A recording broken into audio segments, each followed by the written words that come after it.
Hey everyone, welcome back to BDG Reviews. We're finally getting into my musical evolution video. I've been planning this for a while, so I'm glad to finally be getting to it.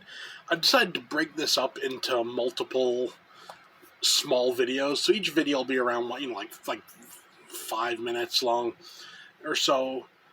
So I'm gonna try to get them all out literally in one day. We'll see what we can do. I broke them up into sections. Each section is going to contain roughly 5 albums, and I'll just talk about how it affected, my evolution listening to music. So, here's the first episode. I'm calling this one The Formative Years. This is purely just music that I want to say I had no choice in, but this is like what my parents listened to, what was on the radio at the time. As I was growing up, when I was still a kid and I hadn't really chose any particular genre or anything that I really dug. So first up, we have the Beatles. This is obviously Sgt. Pepper's, but I'm kind of including the entire Beatles discography because honestly, they never made a bad album. And their contributions to music can't be ignored. You'll get some people will try to deny how important they were, but they're dumbasses. The Beatles are pretty much like the foundations of what I enjoy as music. So, take that for what you will. Moving on, I've got Gordon Lightfoot with Gord's Gold. I would have liked to have held up Early Morning Rain, but I don't have that on vinyl. I don't have that on CD or cassette or anything. My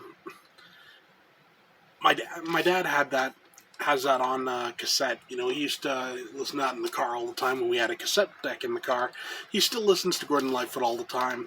And Gordon Lightfoot is just a great example of how you can be a storyteller with music. He can tell a story like no one others. Honestly, listen to Wreck of the Edmund Fitzgerald. You get everything you need to know about that story. So just there. So, Gordon Lightfoot.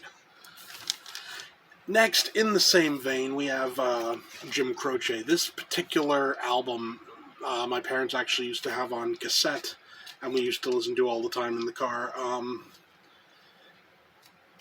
Again, this is an example of how you tell stories with music. Jim Croce is a master of it, and honestly, he's, I want to say, unfairly forgotten. No one really talks about him, but I grab an LP whenever I can if I happen to see one. Next, we have Bob Dylan. Bob Dylan was the first that really had a bit of an edge to him.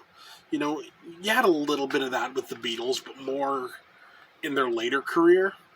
But Bob Dylan always had this, going against the grain type attitude, and I always liked it. Again, my dad always listened to Bob Dylan, still does, and some of Dylan's early stuff is just phenomenal. You can't go wrong with it, and it's just really solid music. So again, this is what laid the foundations. And next, probably one of the most influential albums for me. This is an album that I've always loved, and that's the Traveling Wilburys Volume 1. This was my first real introduction to the idea of a supergroup. This and the Highwaymen were my first real introductions. You got Bob Dylan, you got what's his name, Roy Orbison, you got George Harrison, some other, my mind's skipping out on me, Tom Petty. All in all, this album is phenomenal. If you haven't heard Traveling Wilburys Volume 1, you've done yourself a disservice. You need to listen to it. It will, I want to say it'll change your life. It kind of did mine. I mean, it was one of the few albums that I ever heard where, there was never, you didn't skip a song. You listened to the entire thing all the way through. It's kind of neat that way. So yeah, that was just an overview, like, of my formative years. So, you know, a lot of what you, I guess I don't even know whether you'd consider them oldies or whatever, but, like, you know, you got a lot of storytelling songs, let's say that, you know, um, as well as just good songwriting all around. So, yeah, that's the end of my video. Like I said, these are going to be short, but I'm going to try to get a bunch out all at once. So, yeah, that's it for me. See you next time.